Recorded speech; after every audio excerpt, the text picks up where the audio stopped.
하나님의 말씀 로마서 1장 1절 한 절 말씀을 함께 합독하도록 하겠습니다. 로마서 1장 1절 한 절 말씀 저 여러분 합독하도록 하겠습니다. 로마서 1장 1절 한 절 말씀 저 여러분 합독하도록 하시겠습니다. 시작. 예수 그리스도의 종 바울은 사도로 부르심을 받아 하나님의 복음을 위하여 택정함을 입었으니. 아멘. 저번 시간까지 우리가 요한복음을 끝냈습니다. 요한복음 한 5년 정도 우리가 같이 공부를 한 것 같은데, 제가 계속 고민을 좀 했습니다. 오늘부터 어떤 말씀을 같이 나눌까 생각을 했었는데, 그래서 두 가지 이제 창세기랑 로마서 둘 중에 하나를 하자 이렇게 생각을 했었습니다. 그래서 로마서를 우리 일요일날 이 시간에 나누고요. 그 다음에 창세기를 수요일날 하도록 할 겁니다. 수요일은 일단 히브리서라고 있기 때문에 히브리서가 끝나는 대로 바로 창세기로 넘어가면, 그럼 대략 제가 은퇴할 때쯤 되면 다 끝나지 않을까 하는 생각이 들어요. 왜냐면 창세기가 꽤 길거든요. 제가 볼 때 한 10년은 걸리지 않을까. 우리 요한복음만 해도 한 5년 걸렸습니다. 로마서 지금 제가 이것도 보면은 5년 정도 생각을 합니다. 5년이면 여러분 저희 기억이 없을 수도 있고 있을 수도 있고 모를 일이죠. 하지만 여러분, 저는 로마서를 솔직히 개인적으로는 가장 제가 모든 말씀이 다 똑같지만 로마서를 모든 말씀 중에서 특히나 참 개인적으로 너무 사랑합니다. 로마서가 너무 좋습니다. 로마서는 사실 수요일만 강의를 한 2번 정도 완료를 했던 것 같습니다. 처음에 신촌에 개척해서, 예비교회 개척해서 신촌에서 로마서를 한번 같이 나눴고요. 그 다음에 우면동에서도 한번 나눈 것 같은데 다 못했습니다. 우면성에서 나눌 때는 한 반 정도도 못한 것 같고요. 그 다음에 또 로마서를 우리 성경 공부 때 한번 나눈 것 같습니다. 그리고 이제 이렇게 주일날, 일요일날 여러분과 나누는 거는 처음이에요. 그래서 로마서를 들으신 분도 아마 계실 테고 못 들으신 분도 계실 텐데, 이 시간에부터 해서 이 로마서가 정말 하나님의 귀한 생명의 말씀을 더욱더 로마서를 통해서 알고 예수 그리스도를 알아가는 그런 시간이 되었으면 좋겠습니다. 오늘은 로마서 개관을 하고 마치도록 하겠습니다. 원래 첫 번째 시간은 여러분 대학교에서도 강의를 하면 첫 번째 시간 좀 짧잖아요. 네, 여러분 또 짧잖아요에 벌써 내가 이렇게 막 나오시고 진짜 어떻게 해요? 갈 길이 먼데 워낙 갈 길이 머니까 첫 번째는 좀 여유롭게 가도록 하겠습니다. 오늘은 하여튼간 가는 날이 장날이라고, 사실은 제가 오늘 제 친구가 미국에서 왔어요. 저희 옛날 어렸을 때 친구입니다. 근데 그래서 사실은 우리 영어를 잘하시는 분이 옆에 앉아갖고 좀 도움을 주셨으면 하는 생각이 있었는데, 혹시 영어 잘하시는 분 계세요? 저는 사실은 조윤희 원님 잘하세요? 왜 손 드셨어요? 깜짝. 원래 제가 알기로는 우리 엄혜성 권사님이랑 우리 유진 자매님이랑 신성화 권사님이랑 이렇게 세 분이 잘하는 걸로 알고 있는데, 근데 오늘 두 분이 안 나오시고, 그래도 다행히 우리 신성화 권사님이 나오셨거든요. 아니에요? 영어 잘하시는 걸로 아는데? 그 부인을 하시니 여하튼 근데 두 분 다 안 나오셔서 할 수 없죠. 저희 어머니도 영어를 좀 하신다고 제가 들었는데 저한테 어젯밤에 그러더라고요. 잘 못한다고. 그리고 아니 미국에 산 지가 얼마인데 못하냐고 뭐라고 어떻게 그랬더니 저한테 너는 삶은 잘하냐? 저한테 넌 그래도 독일어를 잘하냐? 그런 말투로 저한테 얘기를 하셨던 것 같아요. 잘 못해요 저도. 그래서 할 수 없습니다. 그래도 이 분위기상, 그리고 설교도 오늘 개관이고, 그래서 빨리 여러분 밥을 먹도록 하겠습니다. 여러분 2000년 교회사 중에 여러분 주석서들이 가장 많은 책이 로마서예요. 그만큼 로마서는 많은 학자들이 로마서를 많이 다뤘다는 것을 알 수 있어요. 사실 근데 제 생각에는 그럴 필요가 없는 책이에요. 사실 로마서는 굉장히 심플하고요, 굉장히 아름답습니다. 그걸 갖다가 이제 인간적인 어떤 인본주의적으로 그걸 막 쪼개고 나누고 신학이라는 학문적으로 막 접근하니까 이게 주석서들이 어마어마해요. 근데 저도 어렸을 때부터 대학생 때부터 이 로마서를 정말로 주의 깊게 이 주석서들을 도파했던 것 같아요. 그리고 저희 집에 오면은 이 책장, 큰 책장 한 면이 다 로마서예요. 로마서 주석들이 몇 권인지 모르겠습니다. 근데 지금 하나도 안 봐요. 왜냐면 도움이 안 돼요, 별로. 그만큼 이 로마서 주석이 가장 많습니다. 사실 로마서는요, 심플하고 아름답습니다. 사실 다 로마서의 내용은 누굴까요? 저 예수죠. 예수예요. 로마서 전체는 예수 그리스도의 그 의죠. 그 의 대신 예수 그리스도를 우리에게 아주 아름답게, 아주 놀랍게 설명해 주시고 계십니다. 수많은 그 믿음의 선배들이 로마서를 통해서 회심했던 그런 기록들이 너무나 많죠. 여러분 종교개혁을 일으켰던 마틴 루터는 로마서를 강해하던 중에 하나님의 은혜를 받습니다. 그래서 믿음을 가지게 돼요. 강해하던 중에. 그러니까 하나님을 믿지도 못하는 상황에서 학문적으로 이 로마서를 강해를 했던 거죠. 이해가 되시죠? 그래서 아마 두 번째인가 세 번째 강해 중에 로마서의 말씀이 무엇인지를 깨닫게 됩니다. 그죠? 그래서 복음을 알게 되었다는 그런 일화가 있습니다. 로마서의 저자는 누굴까요? 사도 바울이죠. 그리고 수신자는 로마 교회입니다.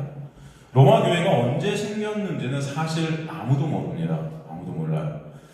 그런데 우리가 알 수 있는 것은 오순절 이후 베드로의 설교를 통해서 듣고 회심한 로마 출신의 예루살렘 순례자들에 의해 생겼다는 그런 주장이 아주 강합니다. 그들이 다시 로마에 돌아가서 교회를 세우게 되었다는 거죠. 사도행전에 보면 바울이 브리스길라와 아굴라의 도움을 받아 사역을 하게 되는데 이들이 바로 로마 교인들이었어요. 사도행전은 그들이 로마의 글라우디오 황제의 유대인 추방령에 의해 고린도로 피난온 사람들이라고 기록하고 있습니다. 이미 그들은 바울을 만났을 때 그리스도인이었죠. 이미 로마 교회는 바울이 로마서를 기록하기 전부터 로마에 존재했고 로마서의 내용을 보면 이미 로마 교회는 사람들의 칭찬과 존경을 받았다라는 기록들이 있어요. 그리고 로마 교회의 대부분의 신도는 노예들이었다는 말도 많습니다. 그리고 크지 않았어요. 굉장히 작은 무리의 교회였다라는 것을 볼 수 있어요. 한 100명도 안 됐다라는 그런 얘기가 있죠. 이 바울이 로마서를 어디서 썼는가? 고린도에서 썼습니다. 16장에 보면 바울이 이 로마 교회를 보내는 편지를 고린도 교회 교인인 베베에게 맡깁니다. 그리고 그 편지를 쓸 때 거했던 집주인의 이름이 가이오라고 해요. 그 가이오가 고린도 전서 1장 14절에 등장하죠. 바울이 고린도로 가서 전도할 때 회심했던 자가 가이오예요. 그리고 당시 고린도 지역의 재무관이었던 에라스모의 문안도 있는 것으로 보아서 로마서는 확실히 고린도에서 기록이 되었다라고 생각할 수 있습니다. 그런 정황으로 봐서 로마서는 AD 57년에서 58년 어간에 고린도에서 기록이 된 것이 맞다라는 상황이 큽니다. 바울이 AD 52년 봄에 가이사랴와 예루살렘에 가서 사역을 했었습니다. 그리고 돌아오는 길에 어디서 겨울을 보냈냐면 안디옥에서 겨울을 보내요. 그 후 53년에 에베소로 가서 3년을 목회를 합니다. 그리고 57년 말에 다시 고린도에서 3달을 보내요. 이것이 어디 나오냐면 사도행전 20장 3절에 기록이 되어 있습니다. 그리고 사도행전 20장 16절에 바울이 그 다음 해 오순절 안에 예루살렘에 도착하려고 힘을 쓴 대목들이 나와요. 그러므로 바울은 58년 봄 오순절 이전 고린도에 머물 때 이 3달 동안 고린도에서 로마서를 썼다라는 기록이 정확합니다. 바울은 그렇다면 왜 로마서를 이렇게 장황하게 편지인데 짧은 편지가 아니고 이렇게 긴 편지로 썼을까? 사실 로마에 가서 사역을 하길 원했다면 베베에게 간단한 서신을 전했으면 될 텐데 왜 이렇게 긴 편지를 썼을까? 우리는 의문을 가질 수 있습니다. 로마서 15장에 가면 바울은 그의 에베소 목회가 2년 이상 계속되고 그 성가가 주변 지역에 많은 영향이 미치게 되었을 때 자신의 선교의 장소를 다른 곳으로 옮겨야 할 필요성을 느꼈다라는 것을 말씀을 통해서 보게 됩니다. 바울은 사실은 로마가 목적이 아니라 로마를 통해 어디까지 가길 원했느냐? 스페인까지 가길 원했어요. 바울이 생각하는 땅끝은 당시에 스페인이었습니다. 바울은 땅끝이라 했던 스페인으로 가기 위해 로마 교회를 잘 교육을 시키고 복음으로 무장케 되기를 원했던 거예요. 로마 교회가. 그래서 스페인으로 가기 위한 전초 기지로 로마를 택했었습니다. 그러므로 복음을 잘 기록해서 로마 교회에 그 복음을 보내서 그 사역에 로마 교인들이 함께 동참토록 준비시키려는 의도에서 로마서를 썼어요. 그리고 이미 로마 교회에 교인들이 그렇게 유명해져 있었지만 신앙이 좋다고 평판이 나 있었지만 여전히 그 안에 있는 율법주의와 인본주의가 판을 치고 있다는 것을 알고 있었기 때문에 진정한 복음이 뭔지를 또 그들에게 알려주고 싶었던 것입니다. 그래서 그들이 정확히 복음을 통해 예수 그리스도만을 바라보기를 원했었다는 것을 알 수 있습니다. 그렇기 때문에 바울이 로마로 가기 전 그런데 유대를 방문할 것을 얘기하면서 뭔가 불길한 예감을 느꼈던 것을 알 수 있어요. 결국 바울은 로마 교회로 가지 못하죠. 하나님께서 막으셨던 것을 알 수 있습니다. 가길 원했지만 하나님은 바울을 로마 교회에 가지 못하게 하시죠. 가긴 가요. 로마에 가긴 갔는데 로마 교회로 간 것이 아니고 붙잡혀 쇠사슬을 싸서 로마 감옥으로 가게 됩니다. 그래서 로마 감옥에서 어떻게 되죠? 결국 목이 잘려 순교하게 되죠. 사도 바울은 사실은 그렇기 때문에 이 로마서를 자신의 유언장같이 장엄하게 목숨을 걸고 모든 사력을 다해서 기록했다라는 것을 알 수 있어요. 그래서 이 로마서는 특히 성령의 감동으로 사도 바울을 통해서 역사하셔서 기록된 책이지만 너무나 이 모든 성경 중에서도 이 로마서가 정말 더 귀하고 저한테는 개인적으로 더 예수 그리스도를 정확하게 그 구원의 놀라운 은혜, 복음의 놀라운 역사를 정확하게 우리에게 설명해주고 있다는 것을 알 수 있어요. 실제로 로마는 바울의 사후에 로마가 전쟁용으로 구축해 놓은 그런 비아 아페아라는 도로, 그러니까 전 세계가 당시 로마로 통한다란 말이 있었죠. 2,800km를 갖다가 탱크 2대가 지나갈 정도의 큰 도로를 갖다 완성했었습니다. 로마가. 이것을 통해 사실 로마서가 복음으로 이 전 세계로 퍼지게 되는 역사를 하나님께서는 있게 하신 거예요. 그러니까 하나님께서 이것들을 다 예비하시고 준비하시고 일하시고 계신다는 것을 우리는 볼 수 있었다는 것을 알 수 있어요. 당시 로마는 세계의 수도라고 할 수 있었습니다. 그래서 모든 길이 팍스 로마나 다 로마로 통했죠. 그 길로 하나님은 사도 바울을 통해서 로마서를 쓰게 하시고 그 로마서의 그 놀라운 복음을 잘 전하게 하셨던 것입니다. 그렇다면 로마서의 핵심 단어는 뭘까요? 의입니다. 의. 우리에게 주신 하나님의 의. 그 의가 뭐죠? 예수죠.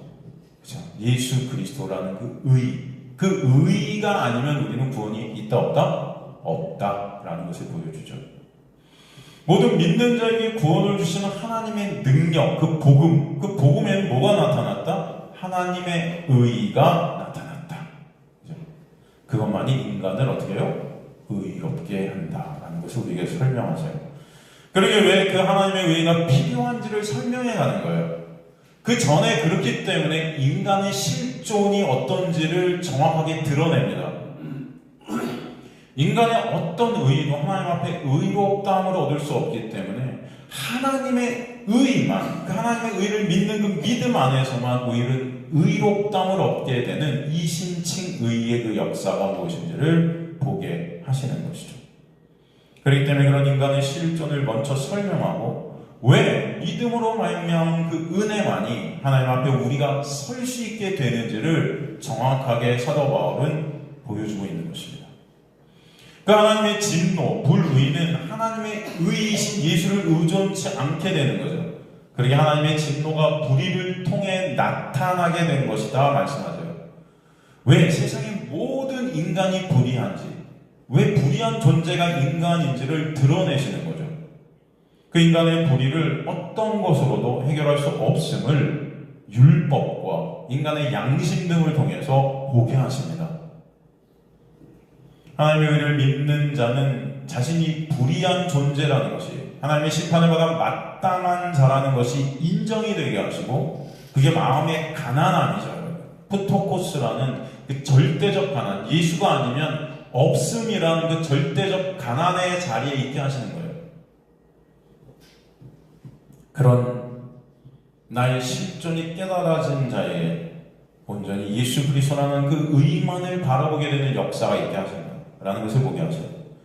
왜 선악과를 따먹은 인간은 스스로 선악을 판단해서 자기 스스로의 의를 행할 수 있다고 여기는 교만한 존재인지를 보게 하시는 거예요. 그 히브리스라는 자기 자리를 이탈한 인간의 모습, 그죠? 하나님의 자리에 앉아있는 그 인간의 모습을 적나라하게 들춰내십니다. 그러므로 인간은 하나님의 의가 아니면 어떤 것으로도 구원을 받을 수 있는 존재가 아니다라는 것을 정확하게 설명해 주십니다. 그것을 율법이라는 것을 통해 보라고 율법을 주셨다 그러죠. 그래서 율법은 그래서 뭐예요? 지키라고 준 것이 아니고 죄를 깨닫게 하시기 위해 주셨다라고 정확히 우리에게 설명해 주시는 것입니다. 그 얘기가 로마서 3장입니다. 율법이 입을 막고 온 세상이 심판 아래 있음을 인정할 수밖에 없도록 하셨다. 율법을 통해서 그런 우리의 모습을 보게 하십니다. 절대 인간은 의롭게 될 수가 없다는 것을 율법을 통해서 깨닫게 하시고, 그 의롭게 되어지는 그 놀라운 은혜는 오직 누구 안에서? 예수 안에서, 예수를 믿는 믿음 안에서 성령이 우리 안에 오셔서 이루시는 역사임을 알게 하시는 것이죠. 그 예로 로마서 4장에서 아브라함을 보게 하세요. 그가 의롭게 된 것이 어떻게 된 것인지를 설명해 주시죠. 또 다윗의 예를 들어서 그 은혜가 무엇인지를 정확히 알게 해 주시죠. 그리고 5장에서 믿음으로 의로워진 상태가 어떤 것인지를 설명하십니다. 그것이 바로 하나님과의 화목이 이루어진 상태인 것을 알게 하세요. 율법을 지켜서 자신의 의로움에 도달하겠다는 사람은 분명 하나님이 두렵고 하나님이 미울 것입니다. 그러나 하나님의 놀라운 은혜를 입어서 하나님의 놀라운 은혜로 말미암아 주님 앞에 가는 사람은 그 은혜가 너무나 감사하고, 그죠? 기쁠 것입니다. 그래서 복음인 것이죠. 그것이 화평이다라는 것을 보여주세요. 그 믿음이 이끌어서 그 은혜가 왕노릇해서 우리를 예수님의 놀라운 은혜를 아는 자리로 이끌어 가시는 놀라운 역사가 무엇인지를 5장에서 계속 반복적으로 우리에게 드러내 주십니다. 5장에서 말하는 그 죄의 이유는 예수 그리스도께서 우리에게 오셔서 이루신 그 놀라운 은혜의 풍성함을 그것을 통해 더 선명하게 보이심을 위함이다라는 것을 또 알게 하세요. 그래서 그 은혜 위에 은혜를 더 명확하게 설명해 주시는 것입니다. 그 은혜를 아는데 은혜가 왕노릇하는데 어떻게 은혜를 받겠다고 죄에 거할 수 있느냐? 그럴 수 없다고 그러시는 거죠. 그게 로마서 6장입니다. 신자가 죄에 매이지 않게 된 것을 그래서 이제 7장에서 남편 이야기로 또 우리에게 보여주시죠. 예수라는 남편에게 새로 시집온 성도를 통해서, 그 성도의 이야기를 통해서 예수와는 정죄가 없는 그 예수라는 새 남편 안에 있게 된 그 신부인 우리, 그 놀라운 새 창조의 역사가 무엇인지를 알게 하세요. 그래서 그런 우리를 덮고 가리시는 놀라운 은혜에 감사하게 되는 것입니다. 로마서 7장은 여전히 그럼에도 우리 안에서 올라오게 되는 그 죄성, 그 죄로 인한 그 역사가 무엇인지를 또 보게 하시죠. 그러나 주님은 매 순간 그것을 덮고 가리시면서 놀라운 은혜 앞에 엎드려지는 자리로 저와 여러분을 끌고 가시는 하나님의 놀라운 은혜가 얼마나 큰지를 대비해서 또 알게 해주시는 거예요. 그래서 결국 로마서 7장 끝에는 감사하리로다로 끝나죠. 그리고 넘어가 로마서 8장에서 그러므로 예수 안에 있는 자에게는 결코 뭐가 없다? 정죄가 없다라는 것을 알게 하세요. 신자는 예수님으로 말미암아 하나님과 화평을 이루는 관계가 되었으나 문제는 여전히 우리 육이 연약한 모습이 있다는 거죠. 그래서 우리 육에서 이 죄된 모습들이 들추어질 때가 있다는 것이죠. 그래서 사도 바울은 오라 나는 공고한 자다라는 탄식을 하게 되지만, 그러나 그 탄식 가운데 더욱더 누구를 바라봐요?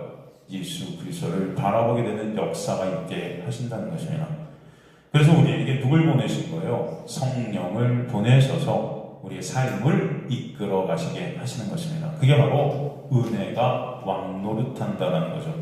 그 하나님의 우리를 고난의 자리로 또 가게 하시고, 그 고난을 통해 이 세상에서 그 고난에서 낙심하지 않는 자들로, 세상 가치 판단이 아닌 하늘의 것들을 보는 자들로 만들어 가신다라는 것을 보게 하세요.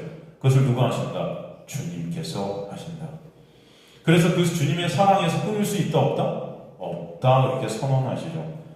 그래서 하나님의 사랑이 이끄시는 신자는 환난이나 기근, 박해, 그리고 위험이나 갈등, 그 어떤 것도 하나님의 사랑으로 인해 감사하고 그리스도로 기뻐하는 자들이 된다 말씀하시는 게 로마서 8장의 또 내용이 됩니다.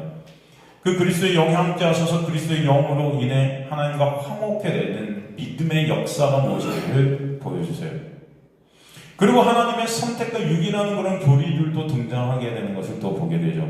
하나님과 화목해 되는 하나님의 사랑에서 끊을 수 없는 자가 된 것은 하나님의 택하심, 그 하나님의 은혜, 하나님의 역사 가운데에서만 있게 된다는 것을 우리에게 보여주시는 것입니다. 우리가 하나님을 택할 수 없는 죄로 죽은 자들이기 때문에 하나님께서 저 여러분을 내가 너를 지명하여 불렀나니, 한 명 한 명 하나님의 백성들을 부르셔서 다시금 그 죄과 우리를 빼내셔서 예수 그리스도 안으로 끌고 가신 하나님의 놀라운 은혜가 뭔지를 말씀을 통해 보여주시는 것입니다. 그리고 다시 한번 9장으로 가서 그 은혜를 반복해서 계속 설명해 가세요. 인간의 조건과 상황, 자질에 따라 선택을 하신 것이 아니라 하나님의 놀라운 은혜로 우리를 선택하셨음을 알게 하시는 것이죠. 그래서 우리는 감사할 수밖에 없고 그 은혜에는 차별이 있다 없다? 없다는 것을 보게 하시는 거예요. 그것이 창세 전에 하나님의 역사다라는 것을 알게 하셔요. 그렇게 이미 하나님의 자녀들은 이 땅 가운데 넘기셔서 하나님의 그 은혜가 뭔지를 배우게 하신다라는 것을 알 수 있어요. 그러므로 하나님의 선택에 대해 인간이 할 말이 있다 없다? 없다라고 로마서에서 말씀하시죠. 우린 다 지옥에 갈 수밖에 없는 자들인데 하나님의 놀라운 택함, 하나님의 놀라운 은혜가 우리를 끌어내시는 역사 가운데 하나님의 놀라운 은혜가 뭔지를 깨닫는, 그 은혜의 본체 되신 예수 그리스도의 그 놀라운 은혜를 알게 되는 자들로 만들어 가신다는 것을 알게 하세요. 그래서 그 택한 자들을 통해 하나님의 긍휼하심을 또 드러내게 하시죠. 그러므로 성도는 자신이 성도가 된 것이 스스로의 힘과 노력이 아니기 때문에 우리가 자랑이 될 수가 있다 없다? 없어요. 누구만 자랑이 되세요? 예수만 자랑이 되게 하시는 것이다 라는 것을 보게 하세요. 모든 그 구원의 역사는 하나님의 열심에 의한 하나님의 열매인 것을 알게 하세요. 끝까지 성도는 그래서 나라는 육의 어떤 공, 나라는 의, 이것들을 내세울 수 없는 자들이라는 것을 알게 하시는 것입니다.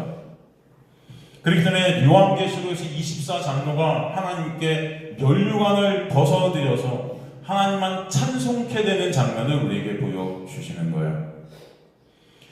하나님께 면류관을 벗어서 드린다는 것은 하나님이 씌워주신 그것을 이제 내게 아닌 주님 것이기 때문에 다시 돌려드린다는 것을 알게 하시는 거죠. 주님께서 다 하셨습니다. 나의 나된 것은 하나님의 은혜입니다 라는 것을 보게 하시는 거예요. 이게 바로 성도의 자리다. 성도는 질그릇, 그 질그릇 안에 보배를 담고 그 보배를 드러내는 자들이다 라는 것을 알게 하세요. 하나님은 그 일을 드러내는 도구로 우리를 쓰시는 것입니다.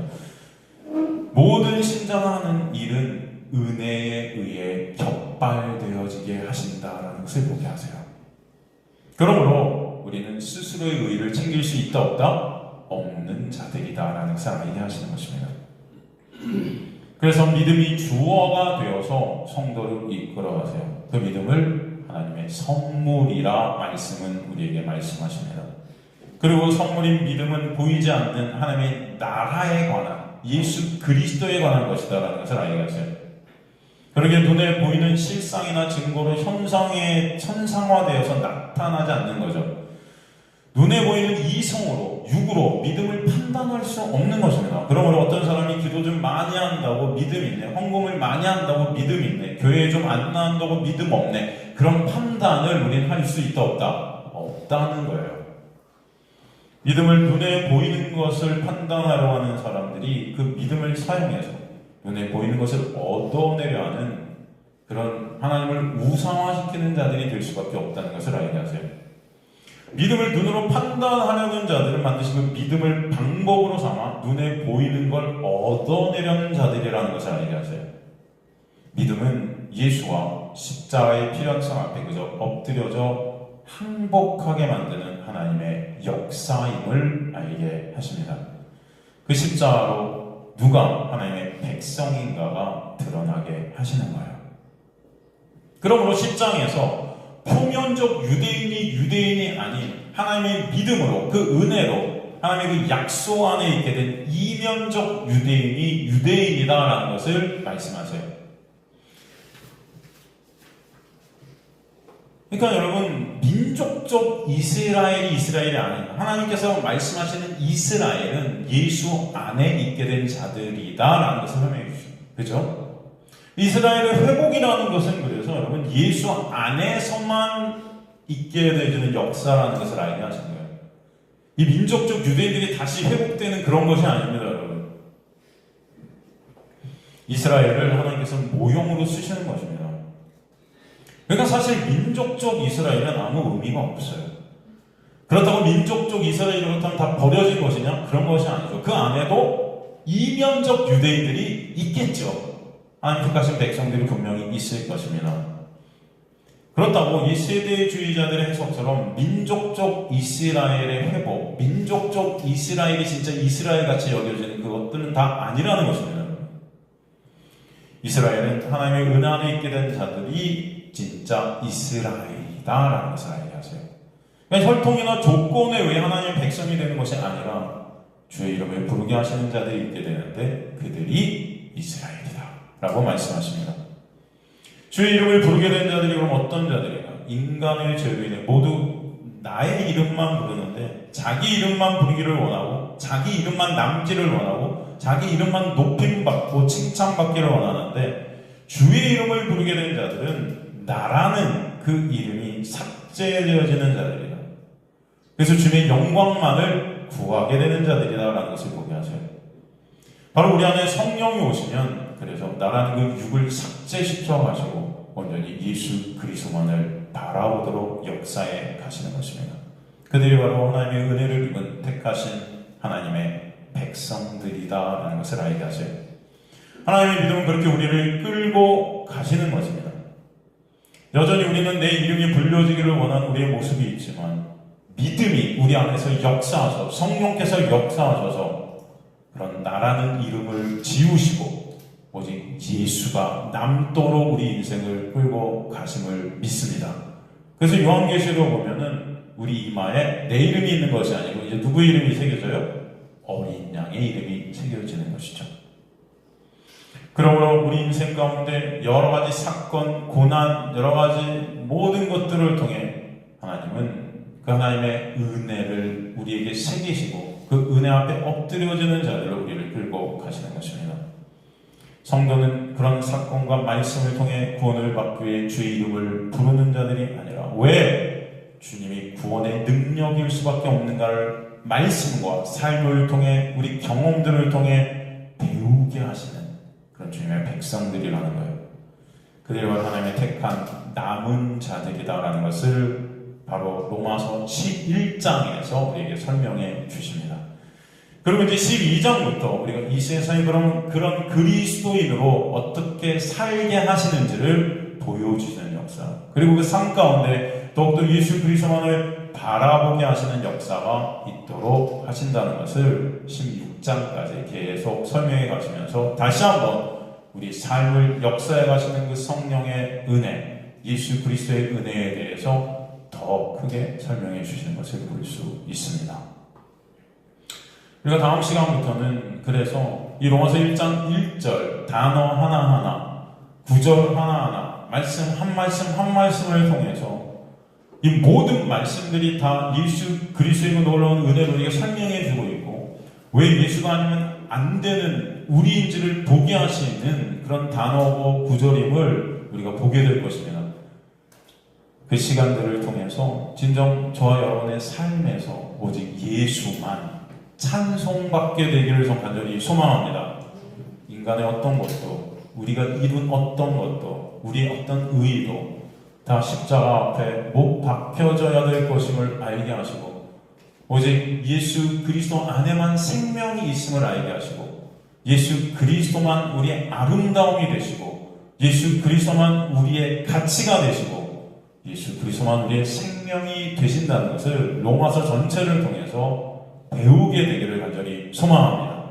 여러분의 삶의 이유가 예수께 있고 우리 삶의 목적이 예수께 있음을 알게 하실 줄 믿습니다. 말씀 전체를 통해서 예수만 남게 되어지는 저와 여러분의 인생들이 되시기를 간절히 소망합니다.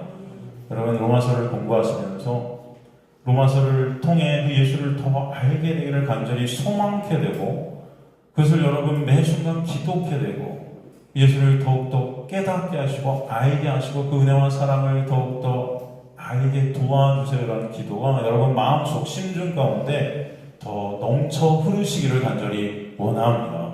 그래서 여러분 기도하세요. 그래서 목사님 기도가 안 돼요, 그런 말씀 하시지 마시고 정말 예수님을 더 알도록 이 로마서 공부하는 시간들을 통해 진정 예수를 더 우리가 깨닫도록 도와주세요.